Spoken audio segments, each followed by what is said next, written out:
वालेकुम। आज हम लोग जिस शायर के बारे में पढ़ेंगे उनका नाम है शायर जमीलुद्दीन आली।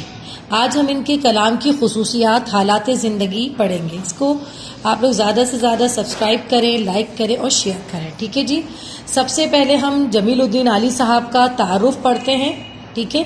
नवाबजादा मिर्ज़ा जमीलुद्दीन आली दिल्ली में पैदा हुए। दिल्ली से बीए किया। महकमा इनकम टैक्स में ऑफिसर हुए। पाकिस्तान बैंकिंग काउंसिल में आला ओहदों पर फाइज रहे। टेलीविज़न पर मिली नगमों के बानी और कंपेयर रहे। अब हम इनके कलाम की खुसूसियात को देखते हैं। कलाम जमीलुद्दीन आली पाकिस्तान के अजीम शायर थे। उन्होंने मुख्तलिफ सिन्फ़ सुखन में ज़ोर आजमाई की, जिनमें गज़लें, नज़में, दोहे, गीत, मिली तराने और कॉलम नवीसी वगैरह शामिल है। गज़ल गोई इनके यहाँ गज़ल की रिवायात बेपनाह मजबूत थी।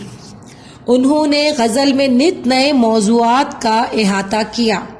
जदीद नज़म जमीलुद्दीन आली के यहाँ नज़म की जदीद रिवायत नज़र आती है। वो तवील नज़म की तख्लीक थी। उन्होंने सबसे जो कहना चाहिए तवील नज़म थी, उन्होंने ही तख्लीक की। इतनी बड़ी नज़म आज तक किसी ने तख्लीक नहीं की। गीत उन्होंने गीतों की ज़बान सादा और मुतरन्नम यानी कि जिसको गा सकते हैं ऐसी रखी। इनके मिली नगमे, मिली तरानों को बेपनाह मकबूलियत हासिल हुई।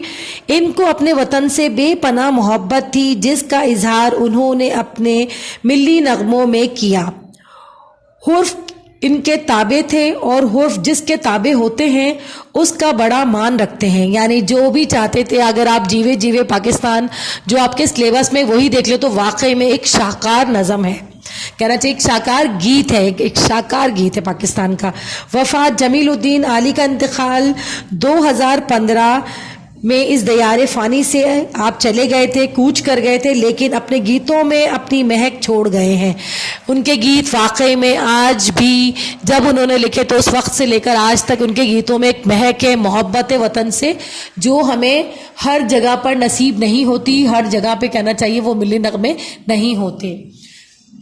इसको आप लोग ज़्यादा से ज़्यादा सब्सक्राइब करें, शेयर करें। अगर आपकी समझ में नहीं आता हो तो स्क्रीनशॉट ले लिया करें, वरना अगर आप वहाँ पर जाकर 0.25 पे चले जाएं तो आहिस्ता आहिस्ता आप इसको और मज़ीद अच्छे तरीके से देख सकते हैं। स्कूल्स खुल रहे हैं, लेकिन मैं बता रही हूँ, देखिए नया सिलेबस आपने देख लिया होगा किस नौइयत का है, वही सब कुछ पुराने तरीके से पेपर हो रहा है।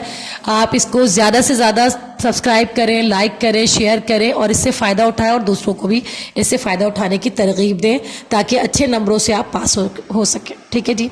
अच्छा जी, अल्लाह हाफ़िज़।